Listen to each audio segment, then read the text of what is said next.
Assalamualaikum warahmatullahi wabarakatuh.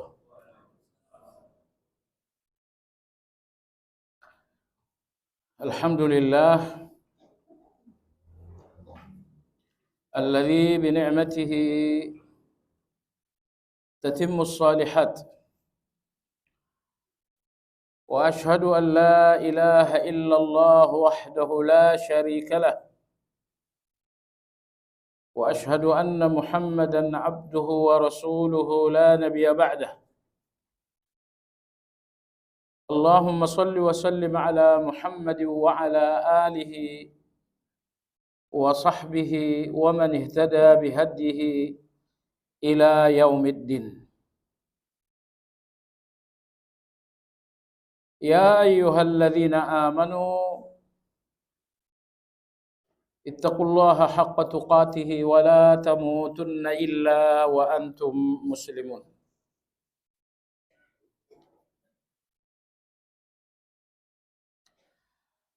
Kaum muslimin wal muslimat rahimakumullah,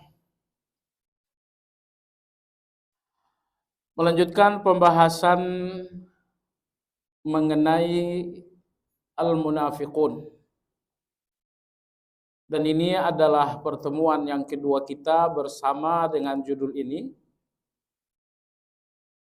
Dan seperti dimaklumatkan pada pertemuan lalu, bahwa kajian ini hanya untuk menutupi sementara kekosongan, karena yang sejatinya mengampu kajian pada malam ini adalah guru kita Ustadz Yudi hafizahullah ta'ala. Namun dikarenakan beliau bersama keluarga dan ibunda beliau sedang berhaji, maka kesepakatan dengan beliau untuk 2 pertemuan akan kita isi. Jemaah sekalian yang saya hormati, ulama-ulama ahli menegaskan bahwa di dalam Al-Quran, ayat-ayat yang berbicara tentang orang munafik mencapai 300 ayat dalam 17 surat. 300 ayat dalam 17 surat. Nah, hal ini menunjukkan betapa konsennya Al-Quran terhadap orang-orang munafik. Dan tentu pula ini yang membuat kita harus konsen lagi dengan kemunafikan ini. Pertemuan kemarin kita sampaikan sebuah nasihat dari Imam Al-Hasanul Basri. Beliau menyebutkan tidak ada yang takut terhadap kemunafikan kecuali orang yang betul-betul beriman. Dan tidak ada yang merasa aman dan tidak takut terhadap kemunafikan kecuali memang orang munafik. Jadi sifat-sifat munafik ini, perilaku-perilaku kaum munafik ini harus dihangatkan dalam pembicaraan. Pertama, agar kita dapat terhindar. Dan yang kedua, karena bahayanya yang sangat luar biasa. Anda tahu jemaah sekalian, hanya ada 2 hakikat di atas dunia ini. Pertama adalah hakikat kebenaran, dan yang kedua adalah hakikat kebatilan. 2 hakikat ini akan selalu kontra dan bermusuhan sampai kiamat. Lalu muncullah orang-orang munafik, ingin dihargai di kalangan orang-orang yang beriman, tapi ingin pula dihargai di kalangan orang-orang kafir.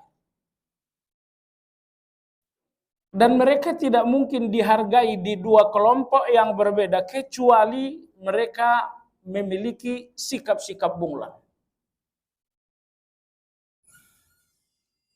Baik jemaah sekalian, maka Imam Ibnu Qayyim rahimahullah mengatakan bahwa Munafik itu terjadi karena ada orang-orang yang ingin dihargai di antara dua kelompok yang berlawanan, kebenaran dan kebatilan.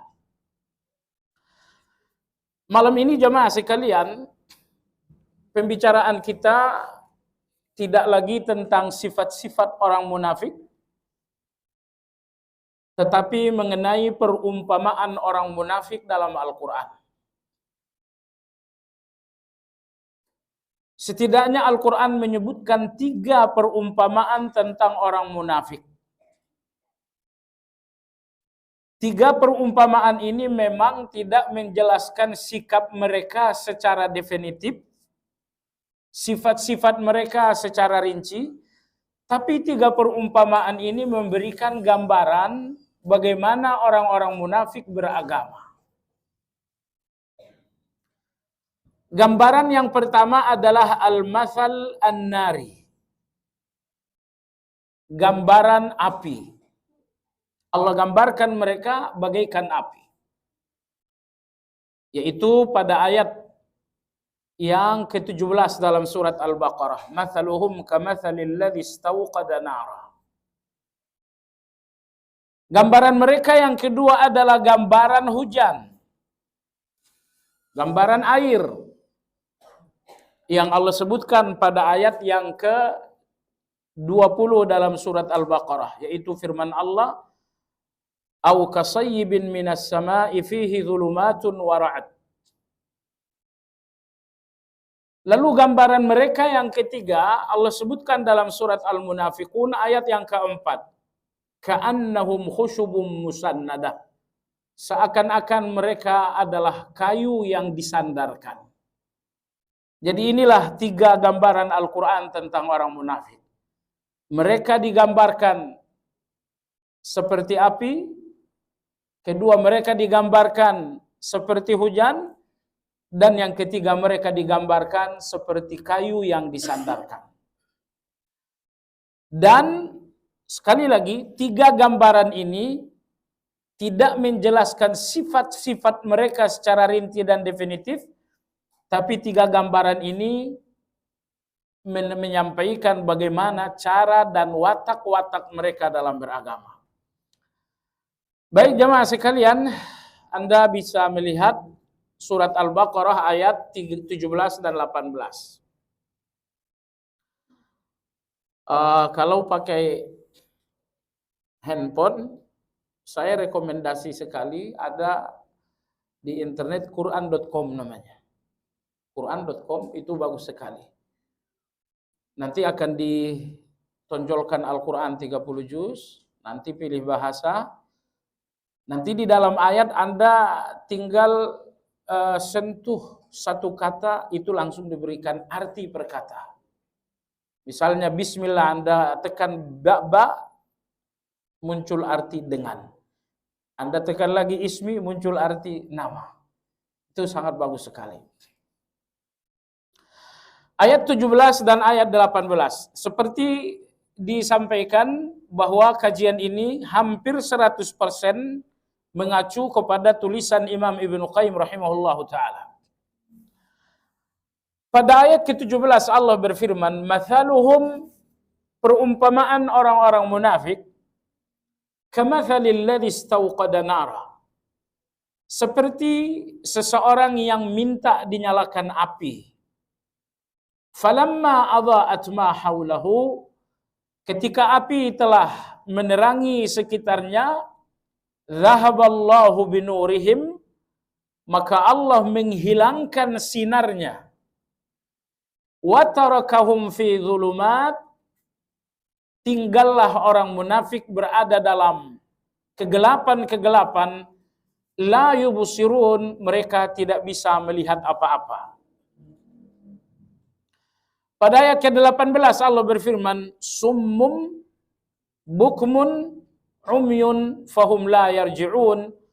Mereka tuli, mereka bisu, mereka buta, maka mereka tidak dapat kembali lagi. Baiklah jemaah sekalian yang saya hormati, mari kita lihat beberapa kata dalam ayat ini. Kata yang pertama adalah api. Api jamaah sekalian mengandung unsur manfaat tapi mengandung unsur bahaya.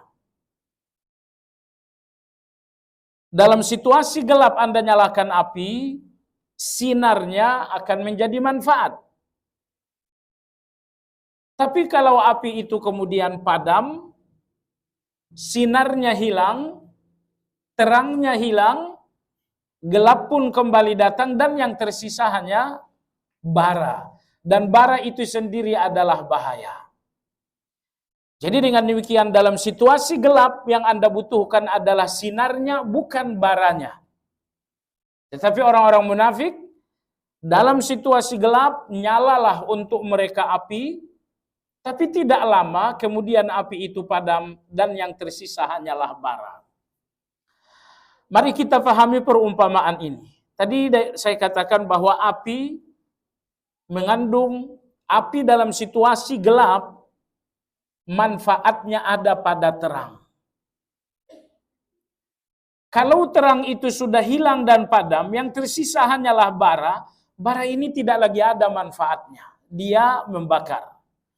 Jadi kesimpulan, api memiliki manfaat, tapi juga tidak terpisah dari bahaya. Apa yang Allah gambarkan dengan api tersebut?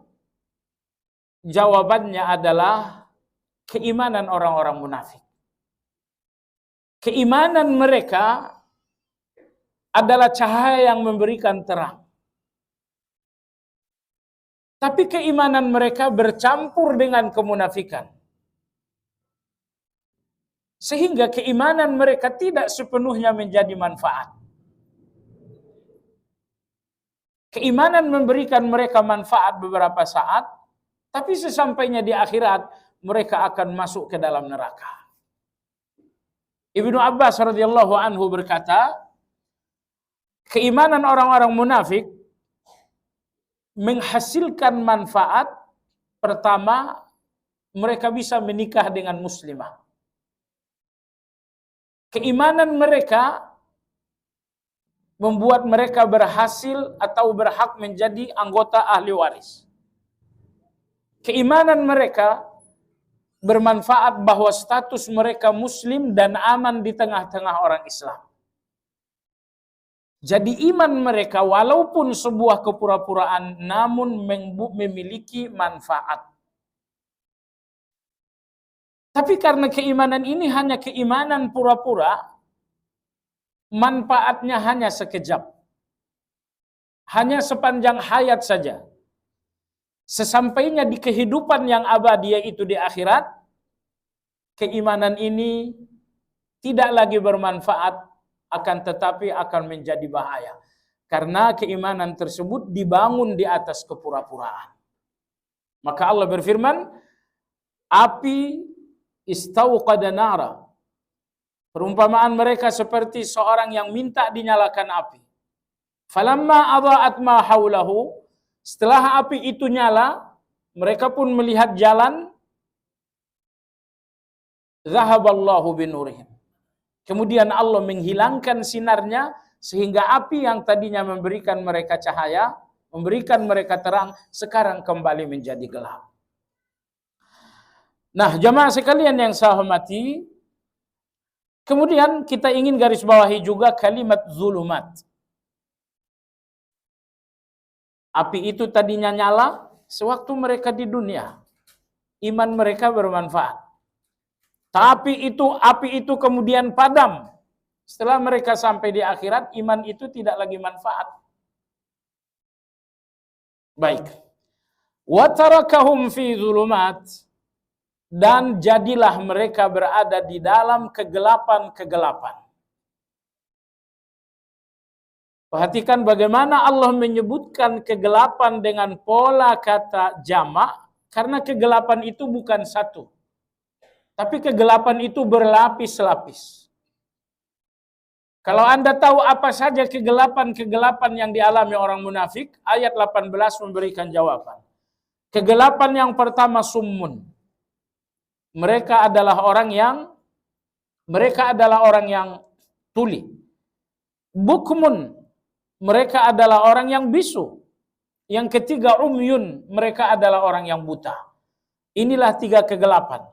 Jadi pendengaran mereka adalah kegelapan karena tidak bisa mendengar. Lisan mereka adalah kegelapan karena tidak bisa berbicara untuk bertanya tentang kebenaran. Dan yang ketiga umyun, mata mereka pun kegelapan karena buta tidak bisa melihat kebenaran. Jadi ini jalan kebenaran untuk setiap manusia. Kadang-kadang kebenaran itu kita peroleh melalui pandangan. Kadang-kadang kebenaran itu kita peroleh melalui bertanya, berbicara. Kadang-kadang kebenaran itu kita peroleh melalui mendengar. Dan 3-tiganya tidak lagi bermanfaat bagi orang munafik. Pendengaran mereka tuli, lisan mereka bisu, pandangan mereka buta. Maka Allah mengatakan wa tarakahum fi zulumat. Dan jadilah mereka berada di dalam kegelapan-kegelapan. Kegelapan pertama, telinga yang tuli, sehingga tidak menemukan cahaya kebenaran. Kegelapan yang kedua, lisan yang bisu, sehingga tidak bisa bertanya dan berbicara untuk menemukan kebenaran.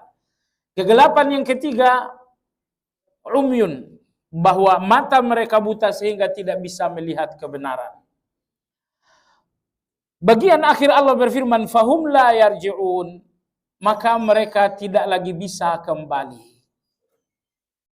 Jadi ada orang yang keluar dari kebenaran, tapi karena tidak buta, mereka kembali lagi kepada kebenaran tersebut. Adapun orang-orang munafik, mereka meninggalkan kebenaran, lalu kemudian buta, tuli, dan bisu, sehingga mereka tidak dapat lagi kembali kepada kebenaran tersebut.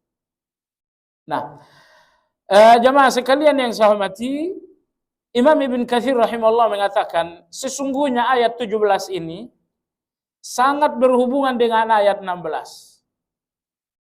Pada ayat ke-16 Allah berfirman, ulaika alladzina ishtaraw ad-dhalalata bil huda. Orang-orang munafik adalah orang-orang yang ishtaraw ad-dhalalata bil huda. Mereka membeli kesesatan dengan kebenaran. Anda kalau membutuhkan sesuatu, Anda akan membeli. Dan ketika Anda akan membeli, Anda akan mengorbankan yang berharga, yaitu uang, untuk mendapatkan yang lebih berharga, yaitu benda. Misalnya Anda ingin membeli handphone, tentu Anda mengorbankan uang dan itu berharga, untuk mendapatkan yang lebih berharga daripada handphone tersebut, yaitu yang lebih berharga dari uang tersebut, yaitu handphone. Nah, intinya dalam transaksi jual beli ada satu tujuan, yaitu untung, mendapatkan yang lebih berharga walaupun dengan kehilangan yang berharga. Itulah jual beli.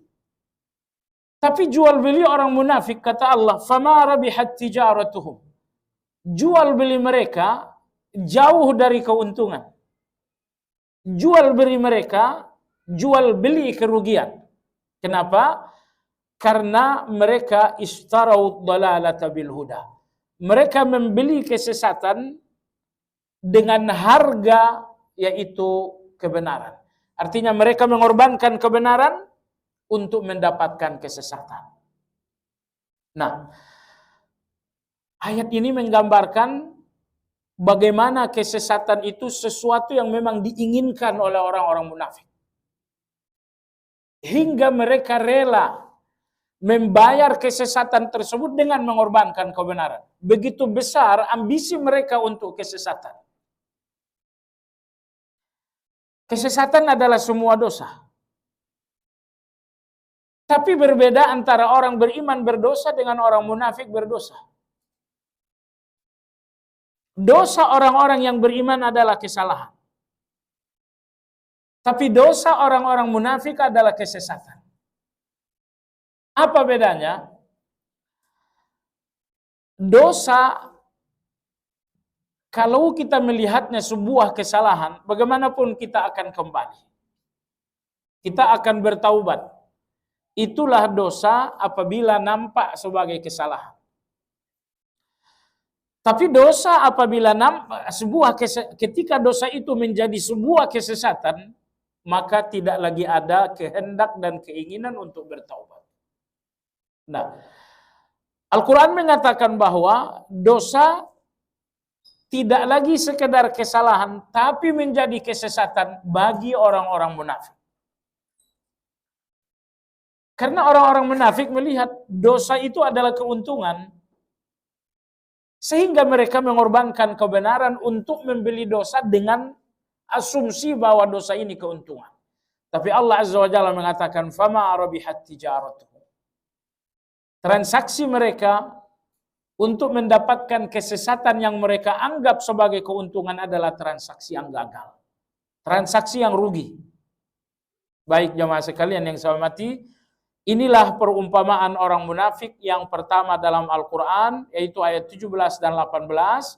Mereka adalah orang-orang yang diberikan api yang menyala, sehingga dengan api yang menyala mereka melihat jalan, tapi kemudian api itu padam. Api yang menyala adalah keimanan mereka yang pura-pura. Keimanan pura-pura membuat mereka mendapat untung, tapi sepanjang hidup saja. Adapun setelah sampai di akhirat, api keimanan pura-pura ini akan padam. Di dunia, keimanan pura-pura itu adalah api yang menyala. Sehingga mereka bisa menikah secara Islam, mereka memiliki status sebagai muslim dan selanjutnya. Jadi keimanan pura-pura mereka adalah api yang menyala di dunia. Tapi di akhirat, api yang menyala di dunia itu akan dipadamkan oleh Allah Azza wa Jalla. Mereka memilih nyala beberapa saat yaitu di dunia untuk kemudian padam selamanya yaitu di akhirat. Jemaah sekalian, perumpamaan orang munafik yang kedua adalah pada ayat berikutnya, yaitu ayat yang ke 11-20 ya. Allah berfirman, "Au kasayyibin minas sama'i fihi dhulumatun wa ra'dun." Atau perumpamaan mereka bagaikan sayyibin, hujan. Minas sama, yang turun dari langit. Fihi dhulumatun wa ra'dun. Air hujan tersebut turun dalam situasi gelap, wa ra'dun wa barqun. Kemudian ada kilat, kemudian ada petir, yaj'aluna asabi'ahum fi adhanihim minas sawa'iqi hadaral maut. Mereka menyumbat telinga-telinga mereka dengan jari karena takut akan mati dengan petir dan dengan kilat tersebut. Wallahu muhitum bil kafirin. Dan Allah Subhanahu wa taala meliputi orang-orang kafir. Mari kita garis bawahi ayat ini. Tadi Allah menyebutkan hujan yang turun dari langit. Kemudian Allah menyebutkan kegelapan. Kemudian Allah menyebutkan petir. Kemudian Allah menyebutkan kilat. Setelah Allah menyebutkan keempat hal ini, lalu Allah berbicara bagaimana orang munafik di dalam empat hal ini menutup telinga mereka. Orang munafik sewaktu hujan turun dalam kegelapan, ada petir, kemudian ada kilat. Orang munafik menutup telinga karena mereka takut mati dengan petir dan dengan kilat tersebut. Baik. Apa maksud gambaran ini? Jemaah sekalian, au kasayyibin minas sama. Hujan yang turun dari langit tak lain adalah wahyu. Wahyu itulah yang dimaksudkan dengan hujan yang turun dari langit. Kenapa Allah menyebutkan wahyu adalah hujan? Anda lihat bagaimana hujan menghidupkan dan menyuburkan. Tanah yang kering kerontang, tidak ada kehidupan bagi rumput. Yang kering kerontang, tidak ada kehidupan bagi manusia, bagi binatang-binatang. Tapi begitu air hujan turun, rumput mulai tumbuh, sumur mulai berair, manusia pun bisa tinggal. Maka air, hujan, pertama dia memberikan kehidupan dan dia pun memberikan kesuburan. Nah, itulah wahyu. Allah turunkan wahyu untuk menghidupkan hati manusia dan untuk menyuburkan hati tersebut. Karena tidak semua hati yang hidup berarti subur. Ada hati-hati yang hidup tetapi tidak subur. Maka suburkan hati yang hidup itu dengan Al-Quran. Baik, jadi hujan turun dari langit maksudnya adalah wahyu. Kenapa dinamakan hujan, digambarkan hujan? Karena hujan adalah kehidupan dan kesuburan, sebagaimana wahyu adalah kehidupan hati dan kesuburan hati. Baik. Tadi disebutkan pula fi zulumat au kasayyibin minas sama'i fihi zulumat, kegelapan. Jadi hujan ini turun bertepatan dengan kegelapan. Apa yang dimaksud dengan kegelapan? Jemaah sekalian, kegelapan yang dimaksud adalah kekufuran. Semua orang yang tidak mendapatkan kebenaran berada dalam kegelapan. Ya. Baik, lalu tadi disebutkan pula ra'dun wa barqun. Ada petir menyambar dan ada kilat. Apa yang dimaksud petir dan apa yang dimaksud dengan kilat? Yang dimaksud dengan petir adalah ancaman-ancaman Allah. Misalnya Allah mengatakan orang-orang yang makan riba, kalian dikutuk. Orang-orang yang berbuat zalim, kalian ke neraka. Jadi di dalam Al-Quran ini ada ancaman-ancaman Allah Azza wa Jal, dan ancaman-ancaman Allah itu dalam ayat tadi digambarkan dengan petir. Kemudian tadi dalam ayat disebut juga kilat. Anda tahu kilat itu memberikan Anda sinar, memberikan Anda cahaya. Apa yang dimaksud dengan kilat dalam ayat? Yang dimaksud kilat dalam ayat adalah petunjuk-petunjuk Allah, perintah-perintah Allah, janji-janji Allah. Digambarkan kilat karena sama-sama memberikan cahaya. Jemaah sekalian, inilah Al-Quran. Allah mengatakan dari langit turunlah hujan bernama Al-Quran. Hujan Al-Quran ini turun saat manusia dalam kegelapan kufur. Hujan ini turun dan di dalamnya terdapat petir, yaitu ancaman-ancaman Allah. Di dalamnya pun terdapat kilat, yaitu janji-janji dan perintah-perintah Allah. Bagaimana orang kafir melihat Al-Quran ini? Yaj'aluna asabi'ahum fi adhanihim minas sawa'iqi hadaral maut. Mereka meletakkan telunjuk-telunjuk mereka di telinga. Mereka enggak kuat dengan petir ancaman-ancaman itu. Mereka pun takut dengan kilat perintah-perintah Allah Subhanahu wa taala. Semisal Allah perintahkan berjihad. Oh, itu kilat yang sangat menyambar itu. Karena mereka adalah orang yang penakut. Misalnya Allah perintahkan mereka bersedekah. Oh, itu kilat yang menyambar itu. Karena mereka adalah orang-orang yang sangat kikir. Misalnya Allah perintahkan saling memaafkan. Oh, itu kilat yang menyambar itu karena hati mereka penuh dengan dendam dan permusuhan. Jadi orang-orang kafir ini, orang-orang munafik, melihat, mendengarkan ancaman Allah seperti mendengarkan petir. Sehingga mereka harus menutup telinga. Mereka takut mati dengan petir itu. Begitupun ketika misalnya ada kilat.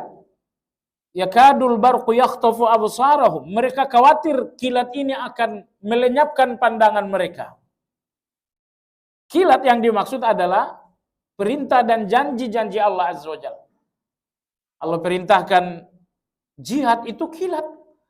Itu menyambar mereka kilat itu karena mereka adalah penakut. Begitu selanjutnya.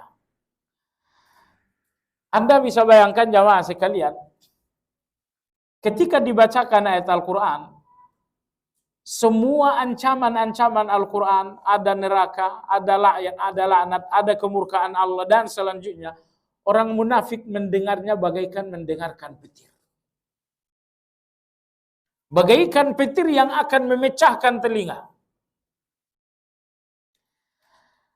Dan apabila mereka mendengarkan Al-Quran memberikan perintah-perintah, perintah sedekah padahal mereka kikir, perintah berjihad padahal mereka penakut, dan selanjutnya, bagi mereka itu adalah kilat-kilat yang menyambar pandangan dan bisa membuat mereka buta. Nah, dengan gambaran seperti ini, menurut Anda, apakah orang munafik akan dekat dengan Al-Quran? Mana mungkin mereka akan dekat dengan Al-Quran? Ancaman-ancaman Al-Quran bagi mereka adalah petir. Kemudian, perintah-perintah Al-Quran bagi mereka adalah kilat yang menyambar. Nah, jamaah sekalian yang saya hormati, ini menunjukkan bahwa orang munafik tidak akan dekat dengan Al-Quran. Nah, tentu di sini kita harus berevaluasi jamaah sekalian. Kalau kita tidak dekat dengan Al-Quran hanya karena malas, itu persoalan lain. Tapi kalau Anda tidak dekat dengan Al-Quran karena tidak kuat dengan ancaman-ancaman Al-Quran, Anda pun tidak terima dengan perintah-perintah Al-Quran, inilah watak orang-orang munafik berhadapan dengan Al-Quran. Ibnu Qayyim al-Jauzi rahimahullahu ta'ala, beliau memberikan catatan yang sangat bagus. Orang-orang munafik, mereka punya ilmu yang sangat dangkal tentang Al-Quran, karena mereka tidak belajar. Mereka memiliki ilmu yang dangkal tentang Al-Quran, karena mereka tidak belajar. Dengan ilmu yang dangkal itulah, mereka melihat ancaman Allah sebagai kematian sehingga perlu menutup telinga. Dengan ilmu yang dangkal itulah maka mereka melihat perintah-perintah Allah bagaikan kilat yang menyambar pandangan sehingga mereka harus menutup mata.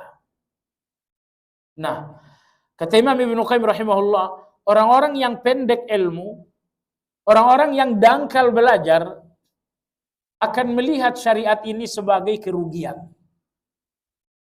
Dan mereka nggak melihat syariat ini sebagai keuntungan. Cobalah Anda bicara kepada orang yang masih bertransaksi dengan riba. Bagi mereka ajaran tentang riba ini merugikan. Kenapa? Pandangan ilmiah mereka yang sangat tumpul, yang sangat dangkal, mereka melihat banyak ajaran Islam itu yang nggak pas. Banyak ajaran Al-Quran itu yang merugikan. Banyak Al-Quran itu yang nggak menguntungkan. Sehingga banyak ajaran Al-Quran adalah petir yang menyambar ataupun kilat yang menghilangkan pandangan. Bagaimana dengan orang-orang yang beriman? Imam Ibnu Qayyim rahimahullah mengatakan, hujan wahyu itu di dalamnya memang ada petir, yaitu ancaman-ancaman Allah.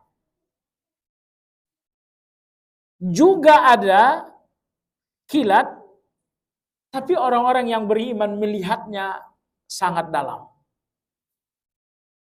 Ketika mereka melihatnya sangat dalam, maka mereka melihat ada hikmah. Allah berfirman dalam Al-Quran, kutiba alaikumul qitalu wa huwa kurhul lakum. Diwajibkan atas kalian berperang, padahal perang itu kalian gak suka. Wa asa an takrahu syai'an wa huwa khairul lakum. Banyak hal yang kalian tidak suka, sementara itu sangat baik bagi kalian. Begitulah orang-orang beriman melihat Al-Quran. Dalam Al-Quran ada ancaman Allah dan itu petir? Iya. Memang kita nggak suka, tapi di dalamnya ada kebaikan. Di dalam Al-Quran ada perintah-perintah Allah dan itu kilat yang menyambar-nyambar? Iya. memang itu kita nggak suka, tapi di dalamnya ada kebaikan. Ingat, kebaikan itu ada dalam kebenaran dan sering tidak ada dalam keinginan. Keinginan kita ini selalu mencari yang enak-enak. Nabi kita bersabda, huffatil jannah bisyahawat, huffatil nar bisyahawat, wa huffatil jannah bil makari. Atau huffatil jannah bil makari, wa huffatil nar bisyahawat. Kata Nabi SAW, surga itu dipagari oleh Allah dengan hal-hal yang dibenci. Salat malam kita nggak suka tuh. Sedekah, aslinya kita pun nggak suka itu. Jihad, aslinya pun kita nggak suka itu. Tetapi Allah Azza wa Jalla memagari surga dengan hal-hal yang kita benci. Nah, orang-orang munafik melihat hal-hal yang tak dibenci ini dan mereka nggak melihat di balik yang dibenci. Adapun orang-orang beriman, mereka melihat hal-hal yang dibenci, tapi melihat di belakangnya ada surga. Jihad, di balik jihad itu ada surga. Orang-orang munafik yang berpikir dangkal hanya melihat jihadnya dan tidak melihat surganya. Akhirnya mereka menolak jihad. Orang-orang yang beriman melihat jihad dan menakutkan, tapi di balik jihad itu ada surga yang menggiurkan. Ternyata orang beriman lebih tergiur dengan surga sehingga lenyaplah takut mereka terhadap jihad. Nah, ini keimanan jamaah sekalian. Sekali lagi, inilah keimanan. Dan orang munafik nggak memiliki keimanan. Orang munafik tidak memiliki keimanan yang mampu menembus jihad sehingga nampaklah surga. Keimanan orang munafik ini tumpul sekali. Mereka melihat jihad lalu yang nampak kematian, yang nampak istri jadi janda, yang nampak anak-anak menjadi yatim, yang nampak investasi jadi terbengkalai. Dangkal pandangan orang munafik ini. Baik. Ketika Allah perintahkan sedekah, orang-orang munafik melihat sedekahnya yang nampak adalah harta berkurang. Sehingga pandangan yang dangkal tersebut tentang sedekah membuat mereka menghindari sedekah. Orang-orang yang beriman melihat sedekah, mereka pun melihat harta yang berkurang. Tapi mereka memandang lebih dalam, ternyata di balik sedekah itu ada surga. Mereka kemudian tergiur dengan surga, sehingga takut mereka terhadap harta yang berkurang menjadi hilang. Nah, jemaah sekalian, maka hujan wahyu tadi menurunkan kehidupan dan kesuburan. Memang di dalamnya ada petir, memang di dalamnya ada kilat, tapi orang-orang beriman melihat petir, melihat kilat, tapi mereka lebih melihat hujannya. Orang-orang beriman bersabar dengan petir, mereka bersabar dengan kilat, karena mereka sangat menginginkan kehidupan dan kesuburan pada air hujan yang turun. Baik jemaah sekalian yang saya hormati, begitulah Allah menggambarkan orang-orang munafik pada ayat yang ke-19 dan ayat yang ke-20. Ya, kita kumandangkan azan. Nanti kita sambung dengan perumpamaan munafik yang terakhir, yaitu ayat keempat dalam surat Al-Munafiqun.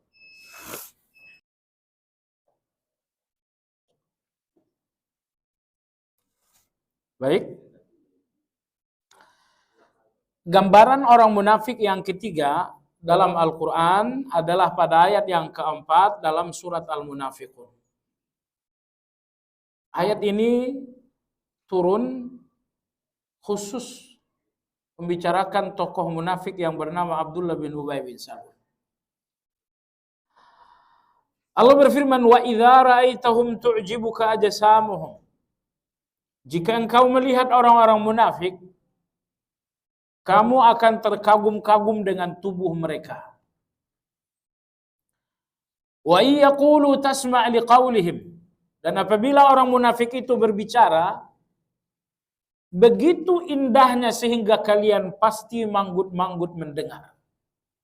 Inilah orang munafik, penampilannya memukau, bicaranya meyakinkan. Karena Abdullah bin Ubay bin Salul seorang yang bertubuh bagus, berkulit bersih, dan fasih dalam berbicara. Tapi kemudian Allah berfirman, ka'annahum khusyubum musannadah. Orang-orang munafik bagaikan kayu-kayu yang disandarkan. Kenapa Allah menyebutkan dan menggambarkan orang munafik adalah kayu-kayu yang disandarkan? Jawabannya bahwa orang munafik adalah orang-orang yang tidak ada manfaatnya sama sekali. Tubuh mereka memukau, tapi tidak manfaat. Tubuh yang memukau, tinggi besar, otot-ototnya juga kokoh, tapi tidak manfaat. Karena tubuh yang memukau ini tidak pernah terjun ke jihad. Baik. Lisan-lisan dan bicara-bicara mereka pun sangat menarik, tapi tidak bermanfaat. Karena lisan-lisan yang menarik ini penuh dengan dusta dan tidak pernah digunakan untuk berdakwah. Jadi tubuh mereka menarik, bicara mereka menarik. Tubuh yang menarik tidak manfaat karena nggak pernah dimanfaatkan untuk jihad. Bicara yang menarik tidak manfaat karena penuh dengan dusta dan tidak pernah digunakan untuk dakwah dan kebenaran. Orang munafik adalah orang nggak bermanfaat.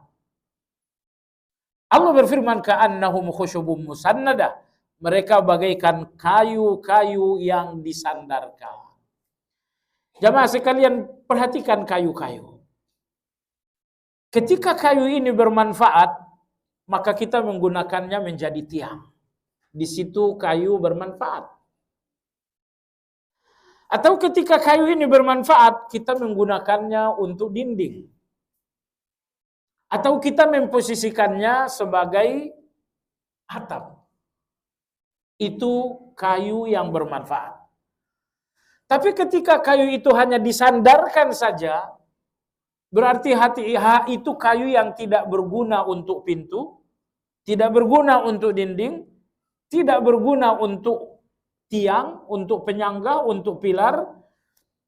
Jadi Allah menggambarkan, meski tubuh mereka memukau, bicara mereka memukau namun tidak manfaat. Orang munafik ini adalah kayu-kayu yang disandarkan karena mereka tidak memiliki manfaat sama sekali. Mereka punya harta, tapi karena pelit harta mereka nggak manfaat. Bicara mereka luar biasa, tapi nggak manfaat karena penuh dengan dusta. Nah, dan ini pun menjadi evaluasi bagi kita jamaah sekalian. Ketika Nabi kita, bayangkan ketika dalam ayat ini, Allah sebutkan munafik adalah kayu-kayu yang disandarkan. Maka di dalam hadis, Nabi kita mengatakan, mathalul mu'mini kamathalit tamar. Dalam hadis Ibnu Umar, Nabi SAW bertanya, siapa di antara kalian yang tahu gambaran seorang mukmin melalui tumbuhan? Apa tumbuhan yang bisa menggambarkan seorang mukmin? Tidak ada yang menjawab. Akhirnya Nabi SAW mengatakan, tumbuhan yang menggambarkan sikap seorang mukmin adalah korma. Kata Nabi SAW, perhatikan bagaimana pohonnya bermanfaat untuk tiang bangunan, perhatikan daunnya bermanfaat untuk atap bangunan, bagaimana pelapahnya bermanfaat, bagaimana buahnya bermanfaat, dan yang ajaib, korma kalau dia telah berbuah, tidak ada buah korma yang jatuh. Jadi kalau Anda lihat korma ini, dia mulai matang gitu kan, rutop kemudian matang. Kalau nggak diturunkan, dia akan kering di tangkai dan tidak akan jatuh. Nah, Nabi SAW mengatakan, kalian orang-orang yang beriman mirip dengan korma. Semua bagian-bagian korma adalah manfaat. Begitupun dengan kalian orang-orang beriman. Seluruh bagian-bagian dari diri kalian adalah manfaat. Ucapan kalian manfaat. Pendengaran kalian manfaat. Pandangan kalian manfaat. Perilaku kalian manfaat. Pertanyaannya adalah, kapan Anda menjadi manfaat? Anda akan menjadi manfaat apabila Anda memiliki akhlak.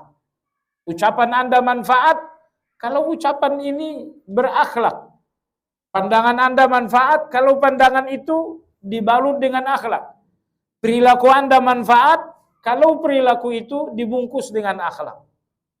Baik jemaah sekalian, jadi inilah gambaran Al-Quran tentang orang munafik. Kesimpulan, pada ayat 17 Allah gambarkan orang-orang munafik bagaikan api yang nyala sebentar lalu kemudian padam.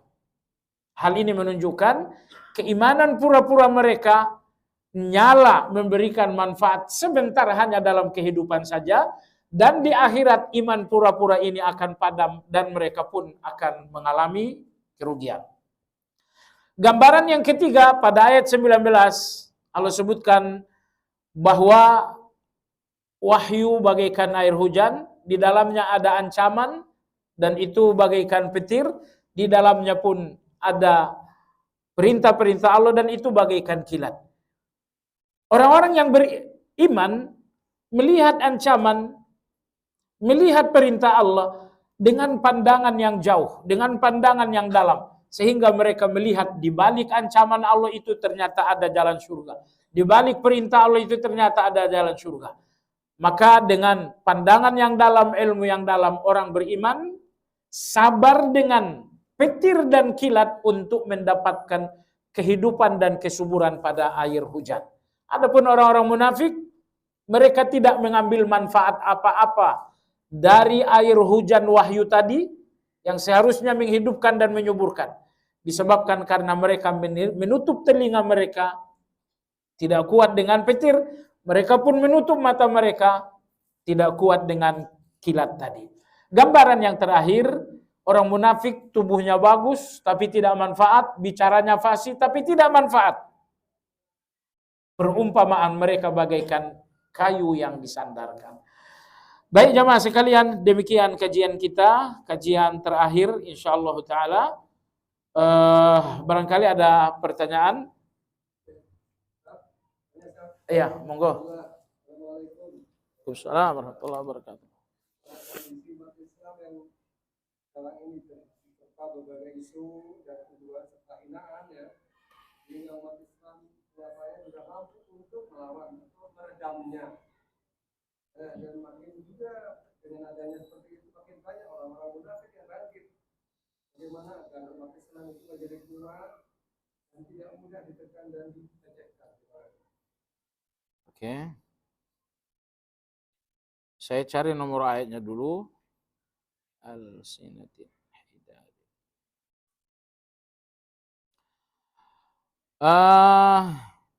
Surat Al-Ahzab ayat 19. Itu benar-benar menggambarkan pertanyaan Pak Hanif.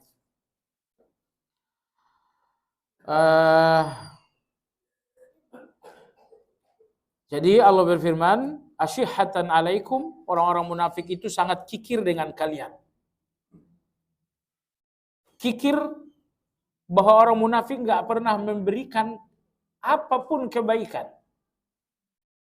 Mereka nggak akan memberikan harta, mereka bahkan tidak memberikan senyum, mereka bahkan tidak memberikan kata-kata baik.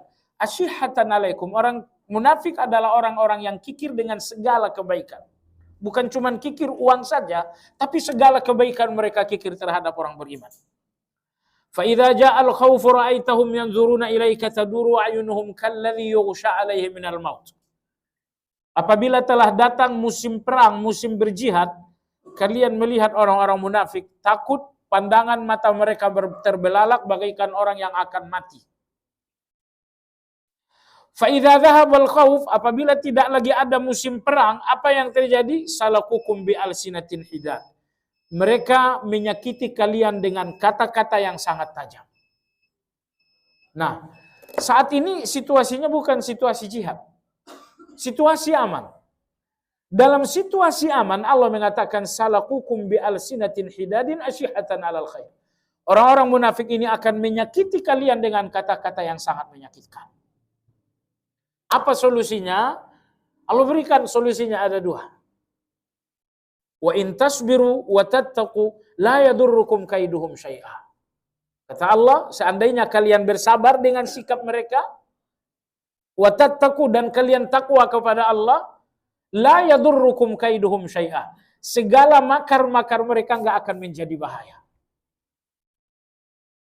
Jadi Allah tuntut dua hal agar kejahatan mereka enggak membahayakan. Yang pertama kalian sabar. Sabar dalam arti kata enggak usah dibalas. Apa namanya? Cuekin. Jadi begini, banyak orang-orang yang menuduh orang Islam begini, orang Islam begini, orang Islam begini. Orang-orang yang menuduh ini sebenarnya hanya memancing agar kita melakukan kesalahan. Begitu kita kesalahan baru, tuh kan kalian begini. Sementara kalau kita menahan diri, mereka menuduh macam-macam, kita menahan diri, artinya dengan tuduhan itu kita nggak jatuh kepada kesalahan. Nah, maka oleh sebab itu, tidak selamanya tuduhan itu harus dijawab dengan kata. Kemenangan dengan diam lebih baik daripada kekalahan karena berbicara. Baik. Jadi nomor satu kata Allah, sabar dengan mereka. Jangan disikapi, abaikan dan cuekin. Nah, ini sikap kepada mereka. Adapun kepada Allah wa tattaqu, kalian bertakwa kepada Allah. Bertakwa kepada Allah dan bersabar atas mereka. Kalau kalian melakukan hal ini, kata Allah, la yadurrukum kaiduhum syai'a. Seluruh keburukan mereka tidak akan menjadi bahaya bagi kalian.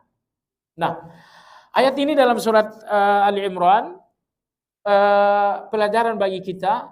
Di depan kita begitu banyak orang-orang yang menginginkan keburukan. Ingin membahayakan Anda, ingin membuat investasi Anda rugi. Banyak orang-orang yang ingin mematikan nama baik Anda. Semua orang-orang yang menginginkan keburukan bagi Anda, percayalah, keburukan itu tidak akan terjadi, tapi lakukan dua hal. Pertama, bersabarlah dan jangan menyikapinya sedikit pun. Dan yang kedua, tambah ketakwaan kepada Allah Azza wa Jalla. Allah berfirman, dan Allah yang Maha Tahu segalanya, kalian lakukan sabar dan takwa, niscaya semua keburukan, meski dengan rencana yang matang, tidak akan menghasilkan apa-apa. Subhanakallahumma bihamdika asyhadu an la ilaha illa anta astaghfiruka wa atubu ilaik. Alhamdulillahi rabbil alamin.